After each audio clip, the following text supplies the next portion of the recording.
तर सध्या लखपती दीदी कार्यक्रमात देवेंद्र फडणवीसांनी घोषणा केली की नारपार प्रकल्पाला राज्यपालांनी मंजुरी दिलेली आहे, त्याची लवकरच निविदा प्रक्रिया आम्ही काढणार. नाही, ज्या पद्धतीने जळगावच्या कार्यक्रमामध्ये देवेंद्र फडणवीस साहेबांनी नारपारच्या बाबतीमध्ये भूमिका घेतली, अनेक वर्षाचा प्रलंबित असलेला प्रश्न आज राज्य सरकारच्या माध्यमातून नारपारचा प्रकल्प कुठेतरी मार्गी लागलेला आहे.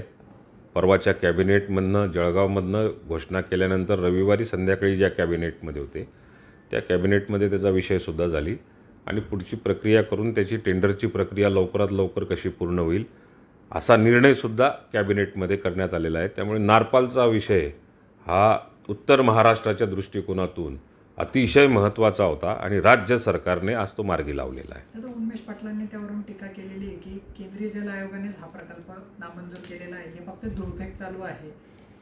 नाही, आता उन्मेष पाटलांना माझी एक नम्र विनंती आहे की आपलं प्रत्येक इलेक्शन आल्यानंतर आपले असे आंदोलनं अनेक मी स्वतः माझ्या डोळ्यांनी बघितलेली आहेत. आपल्याला जळगाव जिल्ह्यातल्या जनतेने चाळीसगावच्या जनतेने 5 वर्ष आमदार केलेलं होतं. 5 वर्ष आमदार केलं चाळीसगावमध्ये, त्यावेळी आपण कुठे होते? 5 वर्ष ह्या देशाच्या राजकारणामध्ये सत्तेमधला खासदार ह्या जळगाव जिल्ह्याच्या लोकसभा मतदारसंघाने केलेलं आहे. त्या 5 वर्षात तुम्ही काय केलं? आज पद गेल्यानंतर केवळ फक्त तुम्हाला आता जनतेची आठवण येते, पण ज्यावेळी आपल्याकडे सत्ता होती त्यावेळी मात्र आपण ना जळगाव लोकसभा मतदारसंघाकरता काही केलेलं आहे, ना चाळीसगाव लोकसभा मतदारसंघाकरता केलेलं आहे. हे सगळं आंदोलन मला असं वाटतं की केवळ फक्त दिखावा आहे, थोतांड आहे आणि या सगळ्या गोष्टींना जनता जाणू नये.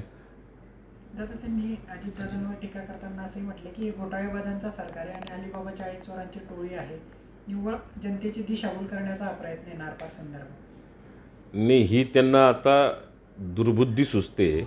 त्यांना पूर्ण कल्पना आहे की नारपारचा विषय मार्गी लागला आणि त्याचं क्रेडिट मी कसं घेतलं पाहिजे.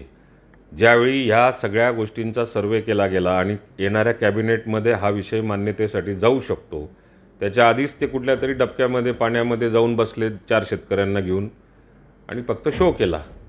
अजितदादांसारख्या इतक्या मोठ्या नेतृत्वावर बोलण्याचा त्यांचा संबंध येत नाही आणि तेवढी त्यांची पात्रतासुद्धा नाही. अजितदादा फार मोठे व्यक्ती आहे आणि त्यातल्या राज्य सरकारमध्ये फायनान्स डिपार्टमेंटकडनं जसं जलसंपदाची महत्त्वाची भूमिका असते तशी फायनान्सचीसुद्धा मान्यता त्याला मिळावी लागते आणि ती मान्यता मिळालेली आहे, म्हणूनच हा प्रकल्प मार्गी लागलेला आहे. तसं सध्या मालवणमध्ये शिवरायांच्या पुतळ्यावरून राजकारण तापलेलं आहे. तो पुतळा कोसळल्यानंतर विरोधकांनी सत्ताधाऱ्यांवर टीकेची झोड उठवली. नाही, विरोधकांना कुठल्याही मुद्द्यावरती त्यांना अधिकार आहे. टीकेच्या झोडशिवाय त्यांना कुठला पर्याय दिसत नाही.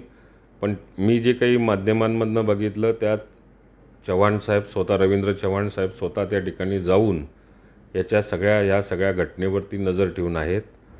महाराजांचा पुतळा कोसळणं म्हणजे प्रत्येकाच्या आत्म्याला कुठे ना कुठे दुखापत होण्यासारखा प्रकार आहे.